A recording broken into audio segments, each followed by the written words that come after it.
नमस्कार दोस्तों, एसकेसी एडिटेक में आप सभी का हार्दिक स्वागत है। इस चैनल पे आपको करंट अफेयर्स से जुड़े हुए टॉपिक्स के साथ ही प्रतियोगी परीक्षाओं जैसे संघ लोक सेवा आयोग यूपीएससी व राज्य लोक सेवा आयोग जैसे यूपीपीएससी, एमपीपीएससी, बीपीएससी, एचपीएससी आदि प्रतियोगी परीक्षाओं से जुड़ा हुआ स्टडी मटेरियल मिलेगा।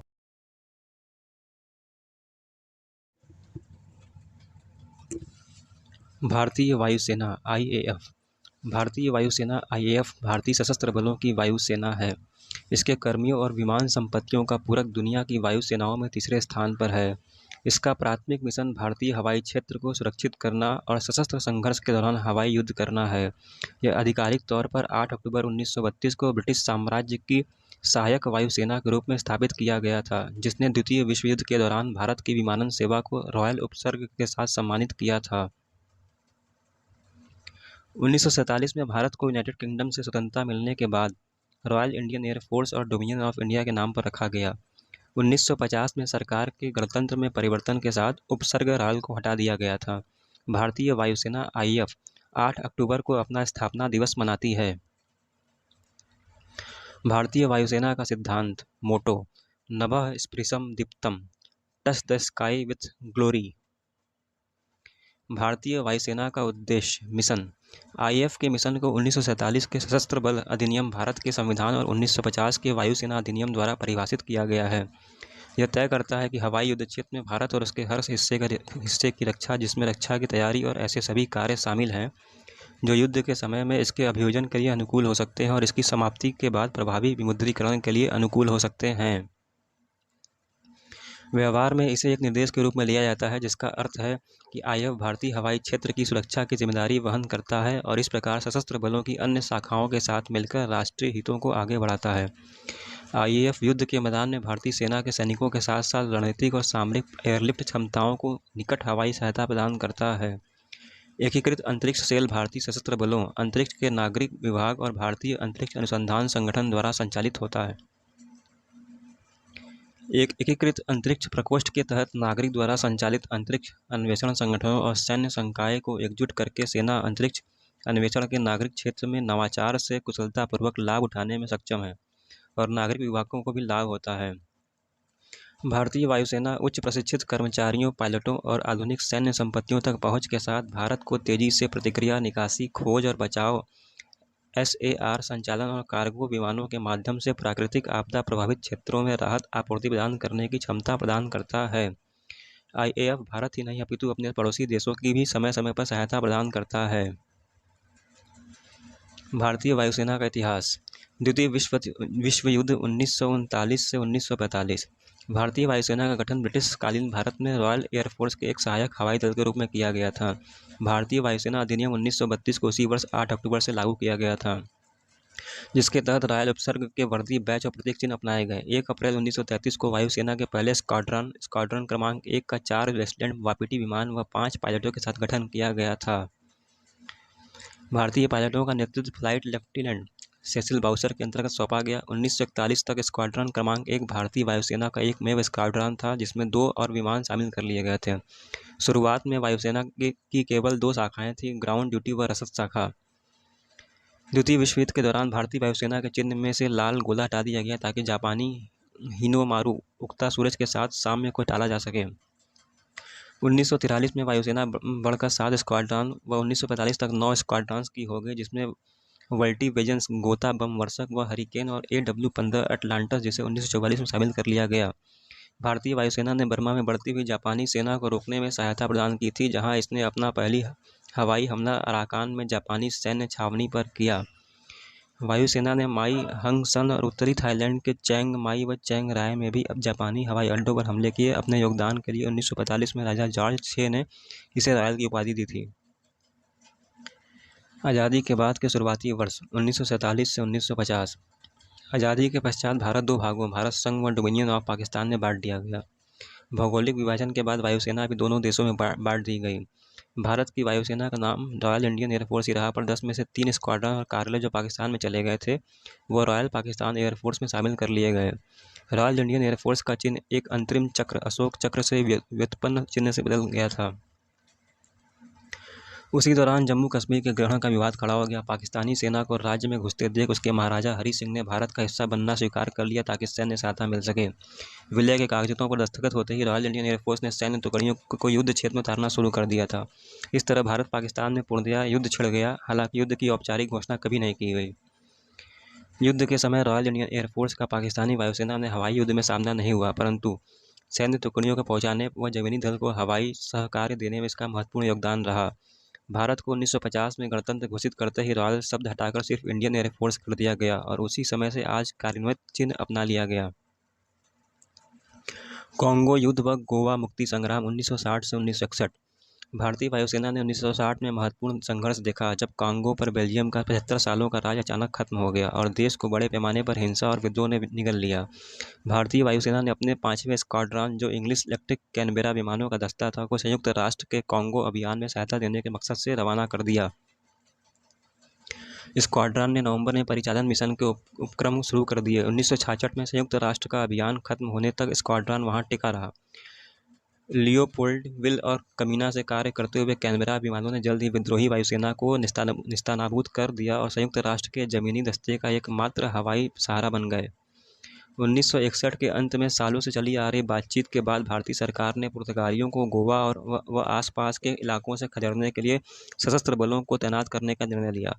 ऑपरेशन विजय के तहत भारतीय वायुसेना को जमीनी दल को सहायता प्रदान करने के लिए अनुरोध किया गया। 8 से 18 दिसंबर के बीच पुर्तगाली वायुसेना को बाहर निकालने के उद्देश्य से कुछ फाइटर्स और बम वर्षक विमानों द्वारा जांच उड़ानें भरी गईं, पर इसका कोई असर नहीं हुआ। 18 दिसंबर को कैनबेरा बम वर्षकों ने डाबोलिम हवाई पट्टी पर बमबारी की, परंतु इस बात का विशेष ध्यान रखा कि टर्मिनल व एटीसी टावर को बर्बाद न किया जाए। 2 पुर्तगाली यातायात विमान सुपर कॉन्स्टलेशन व DC-6 को अकेला छोड़ दिया गया ताकि उन पर कब्जा किया जा सके, परंतु पुर्तगाली पायलट उन्हें क्षतिग्रस्त हवाई पट्टी से उड़ा ले जाने में सफल हुए, जिसके जरिए वे पुर्तगाल भाग निकले। हंटर विमानों ने बाम्बोलिम में वायरलेस स्टेशन पर हमला किया व वैम्पायर विमानों द्वारा जमीनी दस्तों को सहायता प्रदान की गई। दमन में मैस्टर विमानों द्वारा पुर्तगाली बंदूक पदों पर हमला किया गया। ओरागन्स, जिसे भारतीय वायुसेना में तूफानी कहा जाता है, ने द्वीप में रनवे पर बमबारी की और नियंत्रण टावर, वायरलेस स्टेशन और मौसम स्टेशन नष्ट कर दिए। सीमा विवाद व वायुसेना में बदलाव 1962 से 1971। 1962 में भारत व चीन में स्थिति युद्ध स्तर तक जा पहुंची, जब चीन ने अपनी सैन्य टुकड़ियां भारत के सीमावर्ती इलाकों में दाखिल कर दी। भारत चीन युद्ध के दौरान भारत के सैन्य योजनाकार वायुसेना तैनात करने और प्रभावी ढंग से इस्तेमाल में असफल रहे, जिसका खामियाजा भारत को चीन के हाथों कई जगह मुश्किलों का सामना करना पड़ा, खास तौर पर जम्मू कश्मीर में। भारत चीन युद्ध के 3 साल बाद 1965 में कश्मीर को लेकर भारत पाकिस्तान में द्वितीय युद्ध छिड़ गया। चीन से युद्ध से सबक लेते हुए इस बार भारत ने अपनी वायुसेना का युद्ध के दौरान बड़े पैमाने पर इस्तेमाल किया। यह पहली बार था जब भारतीय वायुसेना ने दुश्मन वायुसेना के आमने सामने भिड़ंत की हो। इस बार थल सेना को मदद करने के बजाय वायुसेना ने पाकिस्तानी वायुसेना के हवाई अड्डों पर स्वतंत्र हमले किए। यह अड्डे पाकिस्तानी सीमा के काफ़ी अंदर थे, जिससे भारतीय वायुसेना के विमानों को वायुयान विध्वंसी गोलाबारी से काफ़ी खतरा था। युद्ध के दौरान पाकिस्तानी वायुसेना ने भारतीय वायुसेना से अधिक गुणात्मक श्रेष्ठता का आनंद लिया, क्योंकि भारतीय विमान द्वितीय विश्व युद्ध के पुराने विमान थे। इसके बावजूद भारतीय वायुसेना पाकिस्तानी वायुसेना को संघर्ष क्षेत्रों पर हवा में श्रेष्ठता पाने से रोकने में सक्षम रही। युद्ध समाप्ति पर पाकिस्तान ने 113 भारतीय विमान मार गिराने का दावा किया, जबकि भारत केवल 73 पाकिस्तानी विमान ही गिरा पाया। 60% से अधिक भारतीय विमान पठानकोट व कालीकुंडा में हवाई पट्टी पर खड़े खड़े ही बर्बाद कर दिए गए थे। 1965 के युद्ध के बाद भारतीय वायुसेना ने अपने बदलाव व अपनी क्षमताओं में सुधार की एक श्रृंखला शुरू कर दी। 1966 में पैरा कमांडो की रेजिमेंट तैयार की गई। अपनी रसद आपूर्ति और बचाव कार्य करने की क्षमता में वृद्धि के लिए वायुसेना ने हिंदुस्तान एरोनॉटिक्स द्वारा एवरो से प्राप्त लाइसेंस के तहत बनाए गए 72 HS-748 विमान शामिल किए। भारत ने लड़ाकू विमानों के स्वदेशी निर्माण पर अधिक दबाव डालना शुरू कर दिया, जिसके परिणाम स्वरूप प्रसिद्ध German aerospace engineer Kurt Tank द्वारा डिजाइन किए गए हॉल HF-24 मारुत विमान भारतीय वायुसेना का अंग बन गए। HAL हिंदुस्तान एरोनॉटिक्स लिमिटेड ने भी फाल्ट गनात विमानों के एक उन्नत संस्करण हाल अजीत विकसित करने शुरू कर दिए। इसी के साथ भारत ने मार्क 2 ध्वनि की रफ्तार से दोगुना की रफ्तार से उड़ने वाले रूसी MiG-21 सुखोई Su-7 लड़ाकू विमान शामिल कर लिए। बांग्लादेश मुक्ति युद्ध 1971। 1971 के अंत में पूर्वी पाकिस्तान में स्वतंत्रता आंदोलन के चलते भारत पाकिस्तान के बीच बांग्लादेश मुक्ति संग्राम छिड़ गया।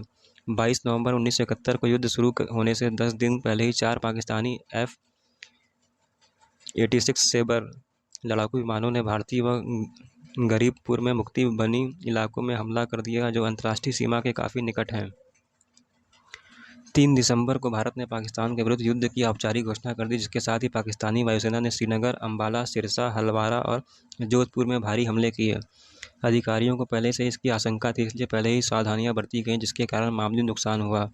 भारतीय वायुसेना ने जल्द ही जवाबी कार्रवाई की, जिसके बाद पाकिस्तानी सेना बचाव की मुद्रा में उड़ानें भरने लगी। शुरुआती 2 सप्ताहों में ही भारतीय वायुसेना ने पाकिस्तानी सीमा में 2000 उड़ानें भरी और बढ़ती थल सेना को सहायता प्रदान की। भारतीय वायुसेना ने नौसेना को भी अरब सागर व बंगाल की खाड़ी में पाकिस्तानी नौसेना के विरुद्ध लड़ने में सहायता प्रदान की। पश्चिमी सीमा पर लोंगेवाला की लड़ाई में वायुसेना ने 29 पाकिस्तानी टैंक, 40 बख्तरबंद गाड़ियाँ एवं 1 रेल ध्वस्त कर दी। वायुसेना ने पश्चिमी पाकिस्तान बमबारी करते हुए कई प्रमुख लक्ष्यों को निशाना बनाया, जिनमें कराची में तल अधिष्ठापनों, मंगला डैम और सिंध में गैस प्लांट शामिल थे। इसी तरह की रणनीति पूर्वी पाकिस्तान में आजमाई गई, जहां वायुसेना ने कई ऑर्डिनेंस फैक्ट्रियां, हवाई पट्टी और प्रमुख इलाकों को लक्ष्य बनाया। पाकिस्तानी सेना के आत्मसमर्पण के बाद भारतीय वायुसेना ने 94 पाकिस्तानी विमान, जिनमें 54 AF-86 सेबर लड़ाकू विमान शामिल थे, मार गिराने का दावा किया। वायुसेना ने 6000 से अधिक उड़ानें भरी, जिनमें यातायात विमान व हेलीकॉप्टर शामिल थे। युद्ध के अंतिम क्षणों में वायुसेना ने पाकिस्तानी सेना पर ढाका में आत्मसमर्पण करने के लिए पर्चे डाले। कारगिल से पहले की गतिविधियां 1984 से 1988। 1984 में भारत ने ऑपरेशन मेघदूत शुरू किया, जिसके अंतर्गत सियाचिन को कश्मीर में वापस शामिल करना था। वायुसेना के Mi-8 चेतक व चीता हेलीकॉप्टरों ने कई भारतीय सेनानियों को सियाचिन पर उतार दिया। 13 अप्रैल 1984 को शुरू हुआ यह अभियान सियाचिन की मुश्किल परिस्थितियों के चलते अपनी तरह का एकमेव अभियान था। यह सैन्य अभियान कामयाब रहा। भारतीय सेना को किसी भी तरह की रुकावट का सामना नहीं करना पड़ा और वह सियाचिन के अधिकतर भागों पर पुनः वर्चस्व स्थापित करने में कामयाब रही। श्रीलंकाई गृहयुद्ध को खत्म करने और मानवीय सहायता प्रदान करने की वार्ता जब विफल रही, तब भारतीय प्रशासन ने ऑपरेशन पुमलाई शुरू किया, जिसके चलते 4 जून 1987 को 5 AN-32 के द्वारा, जिन्हें 5 मिराज 2000 ने हवाई सुरक्षा प्रदान करने का कार्य किया, इंसानी जरूरतों का सामान गिराया, जिसे श्रीलंकाई सेना ने बिना विरोध होने दिया। भारतीय वायुसेना का संगठन। भारतीय वायुसेना का प्रमुख अधिकारी चीफ ऑफ एयर स्टाफ कहलाता है। इसका पद चीफ एयर मार्शल का होता है। वायुसेना का मुख्यालय दिल्ली में स्थित है, जिसके द्वारा संपूर्ण संगठन पर नियंत्रण रखा जाता है। चीफ ऑफ एयर स्टाफ की सहायता के लिए एयर मार्शल तथा वाइस एयर मार्शल या एयर कॉमोडोर पद के मुख्य 4 स्टाफ अफसर होते हैं। यही वायुसेना की प्रमुख शाखाओं पर नियंत्रण रखते हैं। वायुसेना का मुख्यालय निम्नलिखित 4 मुख्य शाखाओं में विभक्त है: एयर स्टाफ शाखा, प्रशासनिक शाखा, अनुरक्षण शाखा तथा कार्यनीति एवं योजना शाखा। एयर स्टाफ शाखा। इस शाखा के अंतर्गत निम्नलिखित निदेशालय हैं: सिग्नल, प्रशिक्षण, प्रसूचना, मौसम विज्ञान और सहायक एवं रिजर्व। प्रशासनिक शाखा। इस शाखा में निम्नलिखित निदेशालय हैं: संगठन, कार्मिक, चिकित्सा व्यवस्था, लेखा, कार्मिक सेवा, वायुसेना निर्माण, मुख्य अभियंता, वायुसेना खेलकूद नियंत्रक बोर्ड तथा जज एडवोकेट। इनमें चिकित्सा व्यवस्था और लेख विभाग विशेष महत्व के हैं।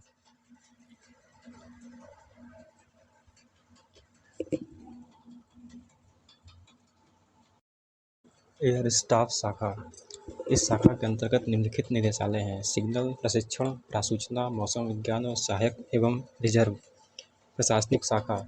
इस शाखा में निम्नलिखित निदेशालय हैं: संगठन, कार्मिक, चिकित्सा व्यवस्था, लेखा, कार्मिक सेवा, वायुसेना निर्माण, मुख्य अभियंता, वायुसेना खेलकूद नियंत्रक बोर्ड तथा जज एडवोकेट। इनमें चिकित्सा व्यवस्था और लेख विभाग विशेष महत्व के हैं।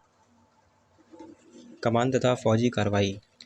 वायुसेना की कुछ यूनिट के अतिरिक्त अन्य सभी यूनिटें इन केंद्र के अंतर्गत आती हैं। देश के विभिन्न भागों में स्थित विंगों एवं केंद्रों के द्वारा कमान वायुसेना पर अपना नियंत्रण रखता है। प्रत्येक विंग एवं केंद्र के अंतर्गत अनेक उड़ान, प्रशिक्षण, तकनीकी एवं स्थैतिक यूनिटें रहती हैं।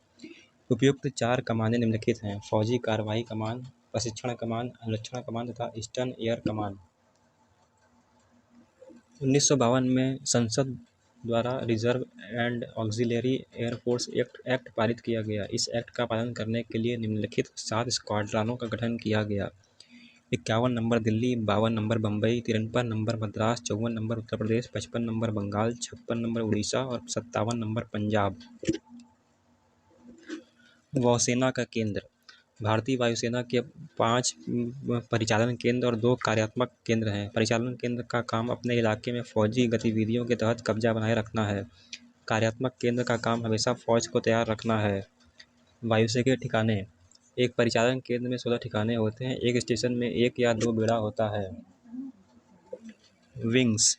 विंग्स केंद्र और ठिकाने के बीच माध्यम का काम करती है। विंग्स में 2 या 3 बेड़े होते हैं और घिरनीदार विमान हेलीकॉप्टर। जंग के समय में यह पूरी तरह जंगी ठिकाने में तब्दील हो सकता है। कुल मिलाकर 47 विंग्स और 19 फपसूस भारतीय वायुसेना को बनाते हैं। विंग को एक ग्रुप कप्तान संभालता है। बेड़ा और इकाई। बेड़ा जमीनी स्टार का गठन होता है। एक जंगी बेड़े में 18 लड़ाकू विमान होते हैं। एक जंगी बेड़े को विंग कमांडर संभालता है। कूच परिवहन और घिरनीदार विमान हेलीकॉप्टर को ग्रुप कप्तान संभालता है। फ्लाइट्स बेड़े का उप विभाजन होती है। इसमें 2 अनुभाग होते हैं। सेक्शंस अनुभाग। ये वायुसेना का सबसे छोटा हिस्सा है। इसे फ्लाइट लेफ्टिनेंट संभालता है। वायुसेना के पद। वायुसेना के कमीशन प्राप्त अफसरों के निम्नलिखित पद हैं: air chief martial, air vice marshal, air commodore, group captain, wing commander, squadron leader, flight lieutenant, flying अफसर तथा फ्लाइट अफसर वर्तमान में हटा दिया गया। उपयुक्त पदों के अतिरिक्त और गैर कमीशन अधिकारियों के पद निम्नलिखित हैं: मास्टर वारंट अफसर, जूनियर वारंट अफसर या flight sergeant, sergeant corporal, leading aircraftsman class 1 तथा एयरक्राफ्ट्समैन क्लास 2। प्रयुक्त वायुयान। आक्रमण जैगुआर, मिग-27 हार्पी। इलेक्ट्रॉनिक युद्ध A-50E/I, DRDO, AEW and CS। लड़ाकू सुखोई 30 MKI मिराज 2000, मिग-29, मिग-21, HAL Tejas, Rafale. Helicopter Dhruv, Chetak, Cheetah, Mi-8, Mi-17, Mi-26, Mi-25, HAL light combat helicopter, HAL Rudra. आवीक्षी Searcher द्वितीय, हेरोन। प्रशिक्षक Hawk Mk-132, HJT-16, Kiran, Pilatus C-7 Mk द्वितीय। परिवहन C-130J, C-17 globe master तृतीय, IL-76 N-32, HS-748, DU-228, Boeing 737, ERJ-145। Tanker IL-78 MKI। वायुसेना के प्रमुख air chief marshal V R Chaudhari, PVSM, AVSM, VM, ADC। Air chief marshal V R Chaudhari PVSM, AVSM, VM, ADC को 29 दिसंबर 1982 को भारतीय वायुसेना की लड़ाकू धारा में शामिल किया गया था। वह राष्ट्रीय रक्षा अकादमी फ्लाइंग इंस्ट्रक्टर स्कूल और रक्षा सेवक स्टाफ कॉलेज वेलिंगटन के पूर्व छात्र हैं। चीफ के पास 3800 घंटे से अधिक की उड़ान भरने के साथ परिचालन उड़ान का एक समृद्ध और विविध अनुभव है। अपने करियर के दौरान उन्होंने कई कमांड और स्टाफ नियुक्तियां की हैं और लड़ाकू व प्रशिक्षक विमानों पर वायुसेना के प्रशिक्षक रहे हैं। वह कैट ए क्वालिफाइड फ्लाइंग इंस्ट्रक्टर और इंस्ट्रूमेंट रेटिंग इंस्ट्रक्टर और एग्जामिनर हैं। चीफ को defence services staff college Wellington के साथ साथ defence services command and staff college Zambia में प्रशिक्षक होने का अनूठा गौरव प्राप्त है। एयर चीफ मार्शल ने एक फ्रंट लाइन फाइटर स्क्वाड्रन और 2 महत्वपूर्ण फाइटर बेस की कमान संभाली है। उनके कुछ उल्लेखनीय कार्यों में सहायक वायुसेना प्रमुख वायु रक्षा, सहायक वायुसेना प्रमुख कार्मिक अधिकारी और वायुसेना के उप प्रमुख शामिल हैं, जहां उन्होंने भारतीय वायुसेना के कई प्रमुख खरीद मामलों का नेतृत्व किया। बाद में वह 30 सितंबर 2021 को वायुसेना प्रमुख के रूप में पदभार ग्रहण करने से पहले पश्चिमी वायु कमान के वायु अधिकारी, कमांडिंग इन चीफ और वायुसेना के उप प्रमुख थे। उनका विवाह श्रीमती नीता चौधरी से हुआ है और उनके 2 पुत्र हैं। इस वीडियो को शोध करके बनाया गया है, फिर भी मानवीय त्रुटि संभव है। अगर आपको कोई त्रुटि मिलती है तो आप मुझे कमेंट बॉक्स में बता सकते हैं। साथ ही आप अपना बहुमूल्य सुझाव भी दे सकते हैं। बहुत बहुत धन्यवाद। जय हिंद, जय भारत।